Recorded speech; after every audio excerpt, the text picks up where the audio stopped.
Salut, bienvenue au rendez-vous connecté.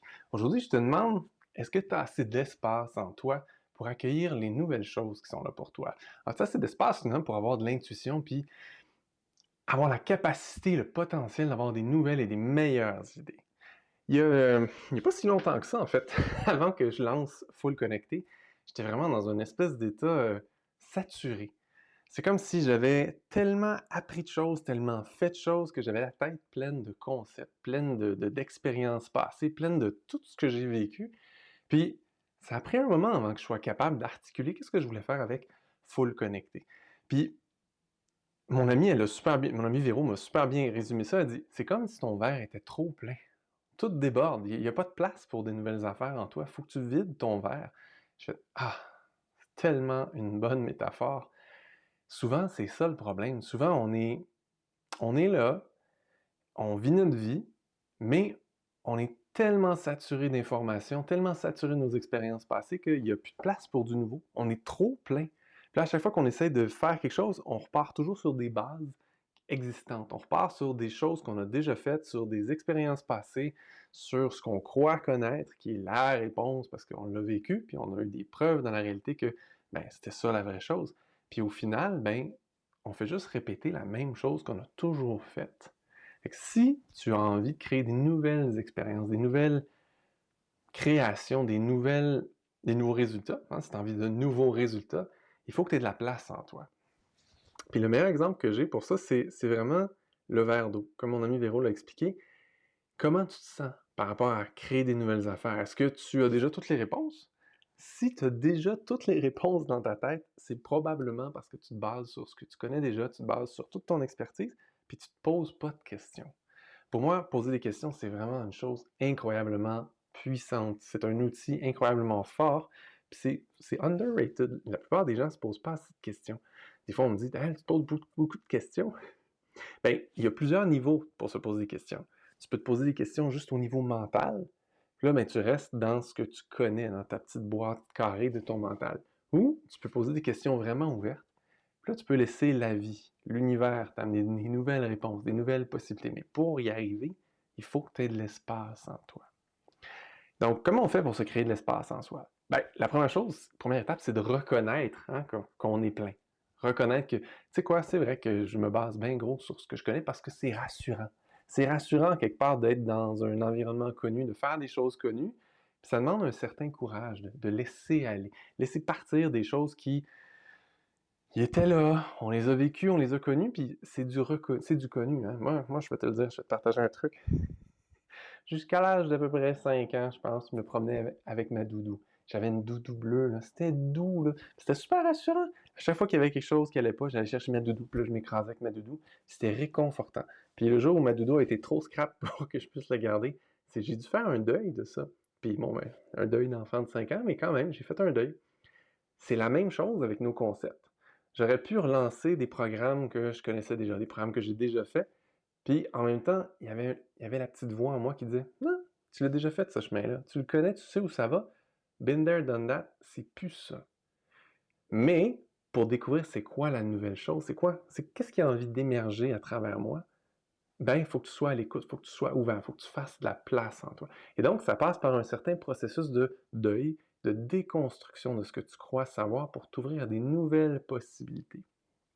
Si tu as eu la chance de voyager, si tu t'es donné le droit de voyager, tu as sûrement remarqué que quand on se frotte à des cultures qui sont vraiment différentes des nôtres, ça nous remet en question. Ça nous amène une autre perspective. Puis soudainement, des choses qu'on prenait pour acquis, comme c'est comme ça que ça fonctionne, c'est comme ça qu'on boit un verre d'eau, c'est comme ça qu'on va faire notre épicerie, c'est comme ça qu'on fait plein d'affaires. Puis là, tu fais, oh my God, c'est une autre façon de fonctionner, c'est une autre réalité.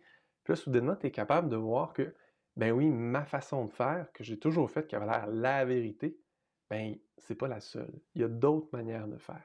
Donc, une des choses que moi j'aime bien faire, c'est regarder ce que d'autres personnes font. Pas parce que j'ai envie de faire comme eux, juste parce que j'ai envie de me laisser inspirer puis voir c'est quoi leur perspective à eux sur tel sujet. Comment ils fonctionnent, eux, par rapport à tel sujet. L'erreur qu'il ne faut pas faire, c'est évidemment de ne pas essayer de faire comme les autres, parce que là, tu ne seras pas toi. Mais tu peux quand même te laisser inspirer et faire « Oh shit, wow, il y a des gens qui font ça, puis ça marche. Il y a des gens qui font ça, puis c'est intéressant. Il y a des gens qui font ça, puis c'est le fun. Wow, je pourrais m'inspirer de ça. » Puis soudainement, ça t'aide à déconstruire tout ce qui t'habitait, déconstruire tout ce qui avait l'air tellement vrai, réel, sérieux, absolu, même des fois, puis de te défaire en fait de rigidité. Pour moi, quand j'étais quelqu'un d'hyper rigide avant, puis de moins en moins, parce que je reconnais ces rigidités-là. Puis comment on reconnaît nos rigidités? Ben, quand on a besoin d'avoir raison. Quand on veut que les choses soient comme ça, quand on a absolument besoin que les choses soient faites à notre manière, de telle façon, dans tel moment, dans tel ordre, ça, c'est des rigidités. Quand tu es convaincu que c'est ça la façon de faire, ben, observe-toi puis donne-toi le droit de te questionner puis d'observer, est-ce que c'est la seule manière de faire et est-ce que c'est vraiment la meilleure manière de faire? Ça te permet de tranquillement défaire tout ce qui t'habitait. Pour moi, c'est vraiment un rituel de deuil, en fait, finalement, se déconstruire, puis laisser aller tout ce qu'on pensait qui était la finalité. Puis quand on fait ça, ben plus on fait ça, plus on a d'espace en nous. Quand je fais du coaching en individuel, il arrive des fois où la personne, tu sais, je la guide à lâcher prise sur quelque chose qui avait l'air gros pour elle. Puis là, soudainement, la personne fait comme, ah! Souvent, on me dit, je sens un vide en moi. Puis là, la question que je lui pose tout le temps, c'est est-ce que c'est vraiment un vide ou est-ce que c'est de l'espace en toi?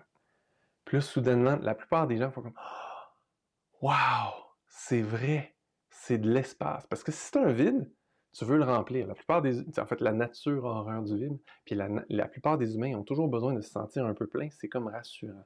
Un peu comme quand on mange peut-être un peu trop pour. Quand c'est stressant, on veut se sentir plein. On veut se sentir rassuré. Mais de la même manière, dans notre vie, souvent, on se garde plein parce qu'on a l'impression qu'en étant plein, on est plus en sécurité, plus en contrôle. Mais quand tu te donnes le droit d'avoir de l'espace en toi, puis de porter cet espace-là, puis de vivre dans cet espace-là, il y a moins de pensées, il y a moins de besoins, il y a moins d'attentes, il y a plus d'écoute, plus de présence. Puis quand tu te permets d'être avec cette présence-là, dans ce moment présent-là, puis que tu es vraiment à l'écoute, pas dans une attente, juste à l'écoute, ouvert à recevoir plus, à recevoir mieux. Et là, soudain, c'est là que les bonnes idées émergent. C'est là que les illuminations émergent. C'est dans cet état-là que tu peux avoir des discussions super co-créatives avec d'autres personnes parce que soudainement, tu n'es plus pogné dans toute ton affaire que tu avais avant, mais tu es juste présent, ouvert, avec de l'espace pour accueillir des nouvelles idées qui vont des fois prendre un certain temps avant de germer, d'arriver à maturité pour que tu sois prêt à en parler à d'autres. Mais tu as besoin de cette espèce de moment-là, de cet espace-là, pour, un peu comme une femme enceinte. Hein? L'enfant, OK, il est créé, mais ça prend quand même 9 mois avant qu'il grandisse et qu'il soit assez mûr pour rentrer dans le monde. Moi, je suis né vraiment trop d'avance. J'avais trop hâte de venir. Fait que j'étais un enfant prématuré un peu, mais d'habitude, ça prend à peu près 9 mois. Puis quand tu arrives et que tu es mûr, ben là, tu es capable de profiter pleinement de la vie quand tu es un enfant qui est né au monde dans les termes. Sinon, tu as des petits défis au début de ta vie, mais c'est la même chose pour ton idée, pour ton projet, pour ta prochaine étape. Il faut que tu lui donnes cet espace-là en toi. Il faut que tu lui donnes ce temps-là pour prendre de la maturité, grandir, germer, pour qu'elle soit prête, puis éventuellement à faire comme poc, poc, poc. Ouais, c'est le temps. Je suis prêt à sortir. Je suis prêt à aller dans le monde. Je suis prêt à prendre mon envol puis mon expansion. Puis là, ben, ta job, ça va être de l'accompagner, puis de la nourrir, puis de la faire grandir encore plus, mais dans le vrai monde cette fois-ci. Mais tout ça, il faut que ça commence avec de l'espace en toi. Donc, je te disais dans l'invitation, comment on fait pour garder l'équilibre entre l'intuition puis l'intellect? Bien, pour moi, l'intellect, il ne faut pas qu'il soit au volant dans ta vie. Si tu gardes ton mental toujours au contrôle de ta vie, tu vas toujours faire les mêmes choses, tu vas répéter des patterns, puis tu vas te retrouver dans des situations finalement que tu es déjà allé, tu l'as déjà vécu, tu l'as déjà fait. Donc, pour moi, la façon dont je vis ma vie, puis dont j'encourage mes clients à vivre, c'est sois de plus en plus à l'écoute de ton intuition. Parce que c'est vraiment ça qui va t'amener les wow, les plus belles rencontres, les plus belles créations, Après ça, dans le monde 3D, tu as besoin de ton intellect quand même pour mener à bien ton projet. Tu as besoin de faire des étapes dans une certaine séquence. Tu as besoin de poser des gestes. Tu as besoin de savoir comment utiliser un ordinateur. Tu as besoin de savoir te déplacer. Tu as besoin de savoir planifier parfois, hein, quand ton projet est le moindrement gros. Donc, tout ça, c'est des choses que tu as besoin de faire avec ton mental, avec ton intellect. Il est super utile et souvent, il est super entraîné parce que ben, tu as pris plein de formations, tu as vécu plein d'expériences. Donc, ton mental, il est super drivé, il est capable de mettre en application, d'amener concrètement dans la réalité une idée que tu as eue. Mais ton idée, je t'invite à la laisser germer en toi, de la laisser être vraiment d'une source intuitive, parce que c'est ça qui donne les plus bons résultats, la plus belle joie, le plus de satisfaction finalement. Parce que pour moi, l'intuition, c'est quoi? C'est ton âme qui te parle, c'est ton essence, c'est qui t'es vraiment qui te parle. Ben, si tu es venu sur Terre, c'est parce que tu avais envie de vivre des choses. C'est ton âme qui est venue s'incarner dans un corps. Donc, tu n'es pas ton mental, tu es beaucoup plus ton âme qui vit une expérience physique dans ton corps. Alors, tout ce qui va sortir de ça va être tellement plus intuitif que ce qui vient de ta petite boîte qui a été surentraînée pendant plusieurs années, où tu vas juste répéter la même chose. Fait que, si tu te demandes quoi faire avec ton mental, ben, tu peux dire merci, parce qu'il fait tellement de belles choses pour toi.